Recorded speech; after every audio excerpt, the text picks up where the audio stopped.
Welcome back. So, continuing the Back to the Futures, I decided this time to take a look at part 3 of the conclusion of this trilogy, part 3. And once again, I watched this through the 25th anniversary set. I'll go ahead and show you the artwork to part 3 right there. Yep, I watched part 3 to conclude the series, even though I've seen part 1 so many times. Like I said, now with part 3, I'm going to talk a little bit more about these films and to conclude the series. Well, part 3 picks up right after part 2, after Marty found out about Doc Emmett Brown. So he finds it, and then he's in 1955. Then he has to go back and find the other Doc in 1885. That's where this third one is taking place. This third one is basically just a Western. So, it's actually a lot of fun, though. I mean, they find DeLorean, so they go to the library and find a man by the name of Buford Mad Dog Tannen, another ancestor of Biff Tanner. Which I love Mad Dog Tannen. He's like the craziest off the wall person. So they start driving, and all of a sudden that they see the Indians. Then eventually he come across as a bear, and the Lord has broke down. So yeah, so a cavalry comes, and he has cowboy boots, but he ends up dropping them, and he's walking around Hill Valley, not Hillwood, Hill Valley. I forgot to mention that was Hill Valley, not Hillwood. So that's the craziness. It's really hard to explain about part 3. Part 3 introduces a love interest for Doc, a woman by the name of Clara, played by Mary Steenburgen. Yeah, I guess I can go ahead and let me just open up the things. I'll go ahead and open them up, and I'll eventually talk about the bonus features disc, which I promise that's what I'm going to figure out who else is in this. Once again, the main cast returns along with Mary Steenburgen. I forgot to show you this. You get the full out artwork with the cast on the bottom. So yeah, just craziness. It's really hard to talk about these movies without actually watching these movies. If I can put this back in. There we go. Kind of hard at first. I hate the Blu-ray set to this, so I opted in DVD. So yeah, some veteran actors make cameo. Dub Taylor and Pat Buttram. Yes, Mr. Haney is in it, though. He's one of the guys at the saloon. Although I love the fact that he goes by the name of Clint Eastwood. So he disguised himself as Clint Eastwood because after seeing a poster outside from one of his earlier films. It's such a good movie, though. So he makes it there and goes to the saloon. Well, he meets up with another ancestor named Seamus McFly, also played by Michael J. Fox. I forgot to mention part 2 that Michael J. Fox has 2 dual roles in it. The future Michael J. Fox and Marty himself. So in this one, he's introduced to his ancestor known as Seamus McFly, also played by Michael J. Fox. And they have a child, a baby that turns out to be his great-grandfather. And so he makes it out there. He makes it to the bar. And he meets up with the bartender and says, I would like a glass of water. We don't have water. Good old whiskey. Just the craziness. The movie is a lot of fun, though. Like I said again, he walks up to the saloon. He meets up with Buford Tanner. And he's like, McFly, you get a trim of that haircut? Look at the pearly whites. So many good lines. I relate to part 3 as being my favorite in this series just because it's so much fun. So he's like, Mark Eastwood, Clint Eastwood. And they're like, what kind of dumb name is that? You looking at moccasins. What is that, Nikai? What is that, some kind of Indian ritual? So he's like, Tannen, you're Mad Dog Tannen. So he just hates that word. So he starts firing, tells him dance. So he's doing the moonwalk, jumps over, and a spittoon of chewing tobacco dumps on him. So then we're introduced to, well, Doc Brown. Once again, he's in there. He's like, I told you to not come back here. But it's great to see you, Marty. Who's the person that dressed you up? You did. So their idea is they're trying to get out. So, but Buford isn't the smartest guy. The Tannins are not the smartest people in this franchise. Just so many good moments in that. I don't want to give away too much of this film. Now, is there any negatives with this film?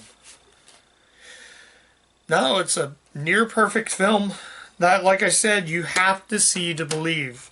Now, before I go into the final verdict, though, I'm trying to think what else I remember in the film, though. Lots of good lines he said. So, ZZ Top, I forgot to tell you that ZZ Top makes an appearance as the guys that do. It's the song Double Back, but sort of like the cowboy-ish thing. I just love every line of that, though. So they're at the festival party. So he's just eating a pie as normal, but Doc's in trouble. So he literally finds a pie tin, just tosses it, throws the pie down, just tosses that thing like crazy. Oh, such a good movie. This is a movie I feel. Let's actually talk about the faults with this. Apparently, from what I've heard, the movie clocks in about an hour and 59 minutes, but it feels a little too short. It should have made it a little longer, though, but if I can only say the only problem I have with this film is it's a little too short. It goes by really, really fast, and there's some great scenery, like I said. Awesome, just some good scenery. I'm trying to think of anything else that I missed. Not really much. I think I covered everything in this series. So now that I do, now let's get on and talk. Let's talk about the bonus features on this set. So basically, now we're going to the bonus disc, and I'm going to talk about the bonus disc here. So I'm going to kind of ramble on. The bonus features on this all of these feature a boatload of bonus features on the bonus disc. For example, I'm going to mention Part 2 as well. You get a making of Part 2, the making of Back to the Future Part 2, making Trilogy Chapter 2, which is from Chapter 1, from the first one. You get outtakes, production design, storyboards, designing DeLorean, designing time travel, hoverboard test, evolution, visual effects shot, and photo gallery. So that's all on there. Back to the Future Part 3 has a behind the scenes archival feature that you get the making of Back to the Future Part 3, making Trilogy Part 3, outtakes, designing the town of Hill Valley, designing the campaign and photo gallery. I forgot to mention that.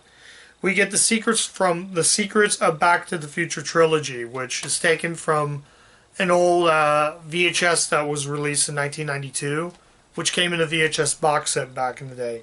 That's on there, and that's actually available for the first time on this set. So I have watched this before. At the very end of that, you get the MCA Universal Home Video logo at the very end, because it was actually originally released on VHS. It made it on this DVD for the first time, I think. You get 2 music videos, Power of Love by Huey Lewis and the News, it's okay, and Double Back by ZZ Top, which, by the way, great song. I think it's better than Power of Love, in my opinion. But I forgot to mention Back to the Future 1's special features. Making a Back to the Future, Making Trilogy Part 1, a Michael J. Fox Q&A, original makeup test, outtakes, nuclear test site ending, storyboard sequence. This actually had a different ending in the first one. They actually were going to do a nuclear test site, so that's cool. And a photo gallery. So that's all that's on there. In terms of bonus features for Part 3 on the Part 3 disc, we get a deleted scene, which is funny because Part 1 and Part 2 had deleted scenes. We get one deleted scene. We get Tales from the Future, Third Time's a Charm, Tales from the Future, Test of Time, and the cool special feature, which is new to this DVD, is Back to the Future, The Ride. Since Universal Studios shut that down, they add this as a bonus feature, which is really, really cool. Because if you go to Universal Studios, they opted out for a Simpsons ride.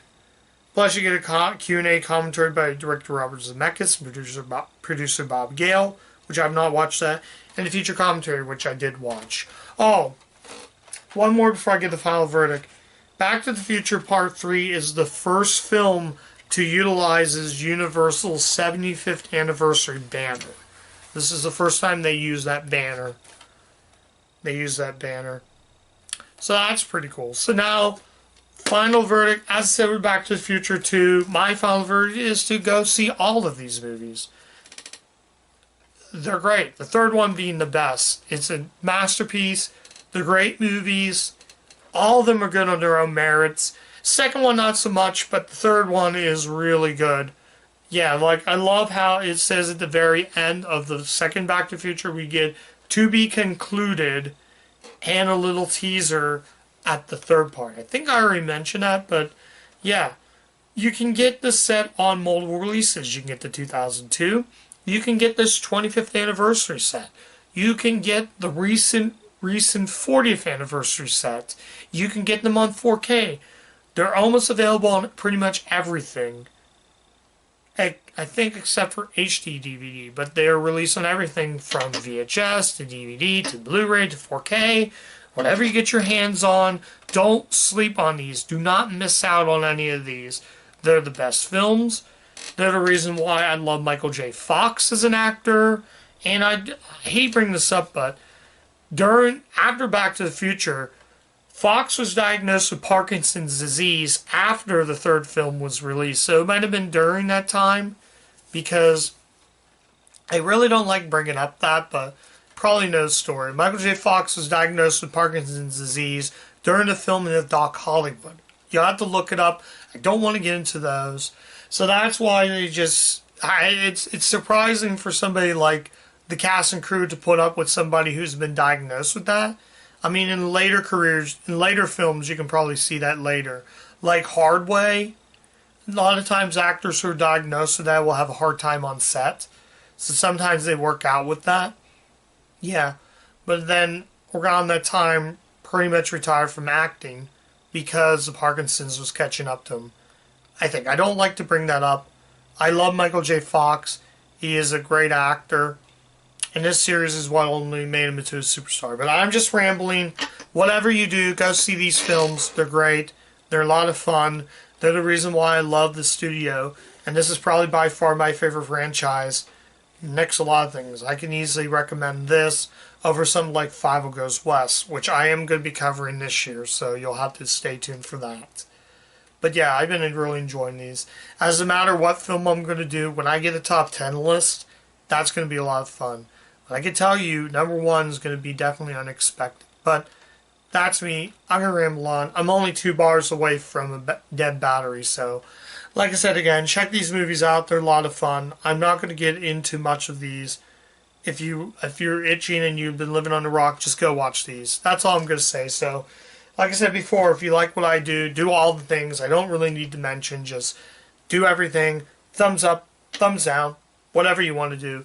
Just go watch movies. Go watch Universal films. Or go watch the Back to the Future movies. They definitely want something to see. But like I said, now I'm going to make it real quick while I'm rambling. So if I had to rank which is the best, not the third, but I will say the first and third are the ones you need to see. Part 2, not so much. But I like Part 2. That's some funny moments, but I think Part 3 concludes it, though. And definitely something to check out. Great movies, though. That's it. I'm out. Talk to you guys later. See you in the next review. I'm out. See you tomorrow.